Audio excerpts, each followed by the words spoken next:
अस्सलाम वालेकुम स्टूडेंट्स। आज का हमारा लेक्चर जो है फर्स्ट लेक्चर है जो हम शुरू करने जा रहे हैं high school English grammar and composition की। इस किताब के अंदर जिस तरीके से ग्रामर लिखी है हम आपको समझाते जाएंगे कि ये किताब सबसे बेस्ट है, चूँकि इस किताब का नाम है Wren and Martin, revised by NDV Prasada Rao. इस वक्त जो है इंग्लिश ग्रामर सीखने की सबसे बेस्ट किताब रैंड एंड मार्टिन है। मेरी आपसे ये दरख्वास्त है कि आप जब भी ग्रामर सीखें तो आप इसी किताब से सीखें। ये सबसे बेस्ट किताब है इंग्लिश ग्रामर की। मैं आपको नज़र आ रही दिखा रहा हूँ। मार्केट में ज़्यादा महंगी नहीं है, सस्ती है, ख़रीद सकते हैं। अब मैं इस किताब मेरा काम यहाँ पर ये होगा कि आपको गाइडलाइन दूंगा। इस किताब को पढ़ के आपको बताता रहूँगा किस तरीके से ग्रामर इसमें समझाइए। तो मैं एक सफ़ा इस किताब का हर लेक्चर में एक्सप्लेन करता जाऊंगा ताकि आप आसानी से समझते जाएं। चलें किताब खोलते हैं। ये किताब आपको नज़र आ रही है। मैंने किताब मार्केट से ख़रीदी है, उर्दू बाज़ार से। मैंने सोचा कि मैं आपको इस किताब को गाइड करूं, बताऊं। ग्रामर तो आप जानते हैं, लेकिन किस तरीके से किताब लिखी गई है और इसमें किस तरीके से समझाया गया है वो मैं उसके लिए आपकी हेल्प करूँगा बताने के लिए। मैं यहाँ पर उर्दू में बताऊँगा किताब को पढ़ के ताकि आपको समझ में आ जाए। हम किताब खोलते जा रहे हैं, आपको नज़र आ रहा है ये आपको सब जो किताब के अंदर नज़र आ रहा है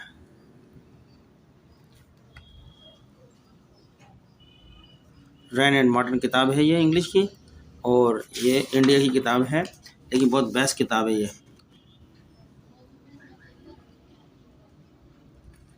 ठीक है स्टूडेंट्स, मैं आपको सिर्फ दिखा इसलिए रहा हूँ कि आपको ये पता चल जाए कि इस किताब में क्या क्या चीज़ें हैं। तो मैं इसको आपको बताता रहूँगा।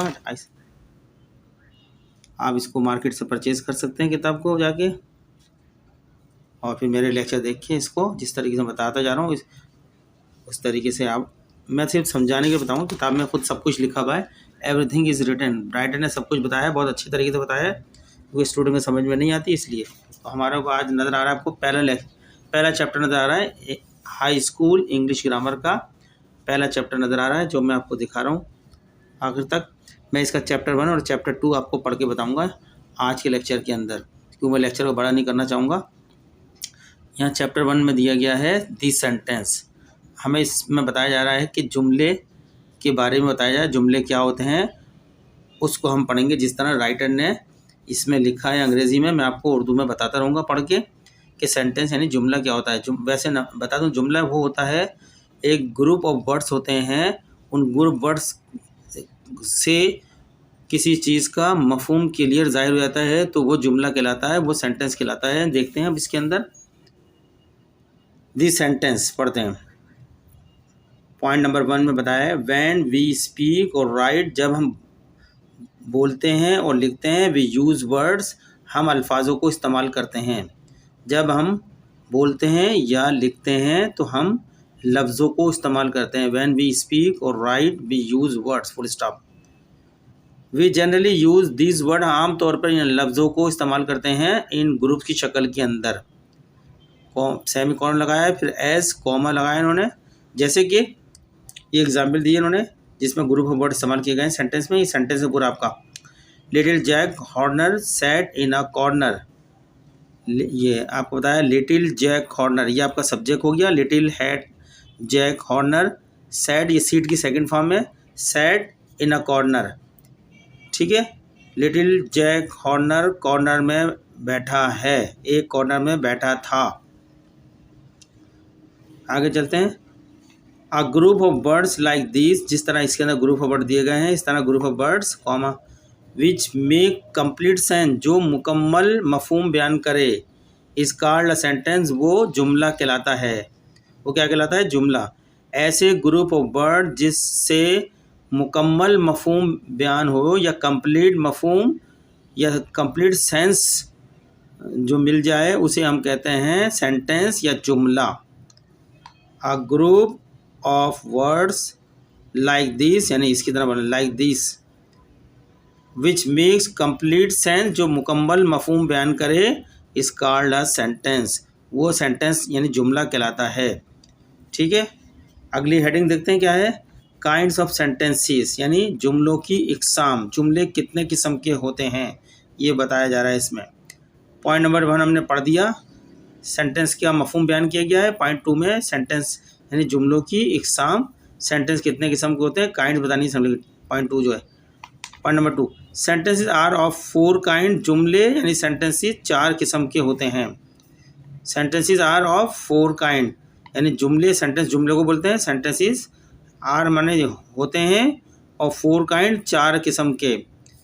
पहली किस्म क्या है, दोस विच मेक स्टेटमेंट्स और असर्शंस एज, ऐसे जुमले जो ऐलान करें या जो बयान करें या ऐलान करें। जैसे कि Humpty Dumpty sat on a wall, Humpty Dumpty जो है दीवार पर बैठी है, बैठी थी, सीट की सेकंड फॉर्म है थी, बैठी थी। नंबर दूसरी किस्म, दोस विच आस्क क्वेश्चन, ऐसे जुमले जिसमें सवाल पूछाता है, ठीक है, ऐसे जुमले जिसमें बयान या ऐलान किया जाता है, वो ये जुमले दिखाए गए आपको। तो दूसरा जुमले बताएगा, दोज विच आस्क क्वेश्चन, ऐसे जुमले जिसमें सवाल पूछे जाते हैं। वेयर डू यू लिव, ये सवाल पूछेगा आप कहाँ रहते हो, क्वेश्चन मार्क लग जाता है आखिर में। तीसरी किस्म बता रहे हैं जुमले की, those which express command, request और एंट्रीज, ऐसे जुमले जिसके अंदर हुकुम जाहिर किया जाए या दरख्वास्त की जाए, ठीक है, या इल्तजा की जाए। ऐसे जुमले जो हैं जिसमें इस तरह बी क्वाइट, खामोश रहो या खामोश हो जाओ, हैव मर्सी अपॉन अस, हम पर रहम करो, ऐसे जुमले में यू जो है नज़र नहीं आता, यानी सब्जेक्ट नज़र नहीं आता, जो अंडरस्टूड होता है यू यानी तुम। यू बी क्वाइट, अगर हम यहाँ यू लगाते हैं तो ये हो जाएगा यू बी क्वाइट, तुम खामोश हो जाओ। यू हैव मर्सी अपॉन, तुम हम पर रहम करो, इस तरह हो जाएगा। यू इसके अंदर लेफ़्ट कर दिया जाता है, छोड़ दिया जाता है लेफ़्ट इन जुमलों में, आगे बताएंगे। चौथी किस्म जुमले की, those which express strong feelings as, जो आपका जो है अंदर से फीलिंग, अंदर से मजबूत फीलिंग जाहिर करे, उसको वो जो उस किस्म के जुमले होते हैं। How cold the night is, ये आपका मार्क ऑफ एक्सप्लेनेशन दिखा रहा है, कोई लकीर होती है नीचे डॉट लगा होता है, मार्क ऑफ एक्सप्लेनेशन। जब मार्क ऑफ एक्सप्लेनेशन होता है, अंदर की कोई फीलिंग, स्ट्रॉन्ग जो फीलिंग होती है वो जाहिर करते हैं। How cold the night is, कितनी ठंडी रात है, कितनी सर्द रात है। व्हाट अ शेम, कितने शर्म की बात है, जो आखिर में लग जाता है मार्क ऑफ एक्सप्लेनेशन, एक लकीर होती है नीचे डॉट लगा होता है मार्क ऑफ एक्सप्लेनेशन में, कितने शर्म की बात है। ये 4 किस्म के जुमले बता दिए। पहली किस्म ऐसे जुमले होते हैं जिसमें कोई मस्बत बयान होता है या ऐलान होता है। दूसरी किस्म की जुमले की होती है जिसमें कोई सवाल किया जाता है। तीसरी किस्म वो होती है जिसके अंदर सब्जेक्ट को ओमिट कर दिया जाता है और कोई हुक्म या कोई रिक्वेस्ट की जाती है या कोई ऑर्डर किया जाता है, ठीक है। तीसरी किस्म के जुमले होते हैं जो अंदर से फीलिंग आपकी निकलती है, जिसमें जुमला जाता है how cold the night is, कितनी सर्द रात है। व्हाट अ शेम, कितने शर्म की बात है। आगे चलते हैं। A sentence that makes a statement, ऐसा जुमला जिसमें कोई बयान ऐलान किया जाए और असर्शन या कोई दावा किया जाए।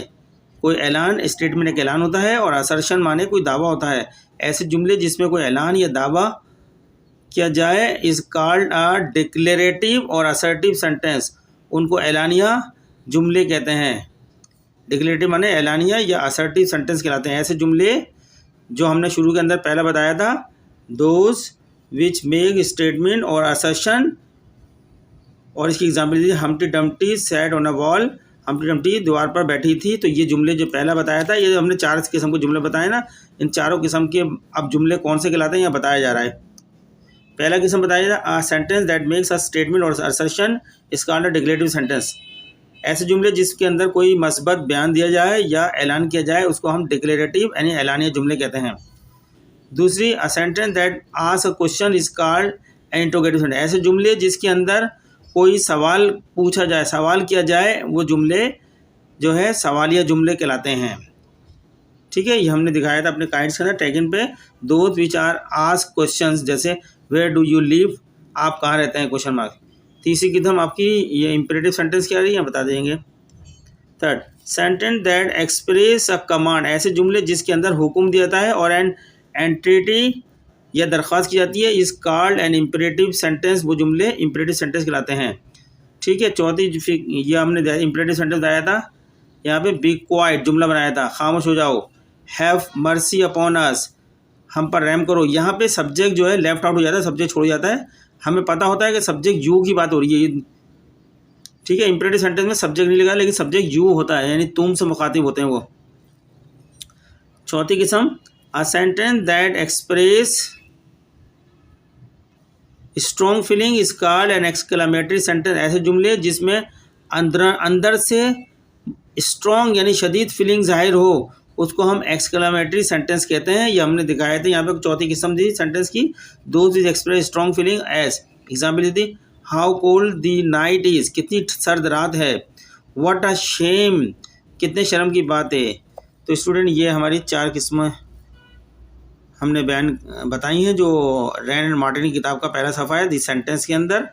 तो आज के लिए हमारा लेक्चर आपके लिए बेहतर है, अगली मरतबा हम आपको पढ़ाएंगे सब्जेक्ट एंड प्रेडिकेट, यानी सेंटेंस में दो चीज़ें होती हैं, एक सब्जेक्ट होता है एक हिस्सा उसका, और दूसरा हिस्सा उसका प्रेडिकेट का होता है, वो समझाएंगे इसमें। आज आप इसकी स्टडी करें, आपके लिए काफ़ी है। हम आहिस्ता आहिस्ता थोड़ा थोड़ा करके बताते रहेंगे, ताकि आपको रैन मार्टिन से बहुत अच्छी इंग्लिश आ जाए ग्रामर की। ये चूँकि हमारा मास्टर इंग्लिश का चैनल है, इसके ज़रिए सिर्फ हम इंग्लिश पढ़ा रहे हैं, बीए की भी, बीकॉम की भी, इंटर वगैरह जितनी भी क्लासों की इंग्लिश है, हम इसी अपने चैनल के ज़रिए पढ़ाएंगे आपको। तो अगर आपको हमारा स्टूडेंट्स लेक्चर अच्छे लग रहे हैं तो आप हमारे चैनल को सब्सक्राइब करें, लाइक करें, आगे दूसरे स्टूडेंट को शेयर करें, ताकि सबका भला हो जाए और इससे हमारी हौसला अफजाई भी हो। अपना ख्याल रखिएगा, शुक्रिया।